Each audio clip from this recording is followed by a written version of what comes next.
Yes, you read that right. There's an official version of Illustrator that you can open right in your desktop or laptop browser to create, edit, and share your artwork. It's called Illustrator on the web. It's available as part of your Illustrator subscription, and you can access it using the link in the description. When you open the link and sign in, you should see this page. You can check out some of these interactive courses on top, and when you're ready, you can click here to create a new document or import your own file. You can also choose one of the templates here, choose from a range of common dimensions, or create your own custom dimensions because you're a genius. I'm not, so I'm gonna import an Illustrator file that I downloaded from the link in the description, the other link, not the first one. And here's an overview of the user interface. On the left-hand side, you'll see the toolbar with different tools for selecting, drawing, and editing shapes and text. If you activate the selection tool and click on an object to select it, a contextual common actions bar appears. It provides some common things you can do like changing the opacity, the stroke width, grouping and ungrouping, duplicating, deleting, and so on. There's also a nice feature called stacking order right here. It allows you to change the layer stacking using a slider, which is very nice.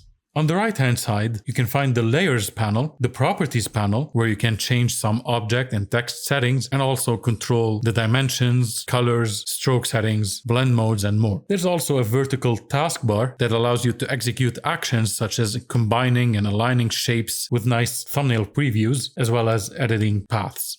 Now, your document will be saved to the cloud as you work, and you can click here to see the version history, rename the document, and open the document settings. You can also open this menu here to manually save your document. Clicking on the Share button allows you to invite others to edit or comment on your file, or simply export the file in multiple formats. And clicking on this search icon or pressing the keyboard shortcut Ctrl or Command / allows you to quickly find and activate tools using their names or functionality. That was a quick overview of Illustrator on the web. Now check out my video about Photoshop on the web. The link is somewhere in the description. I'm sure you can find it. You're a genius, remember?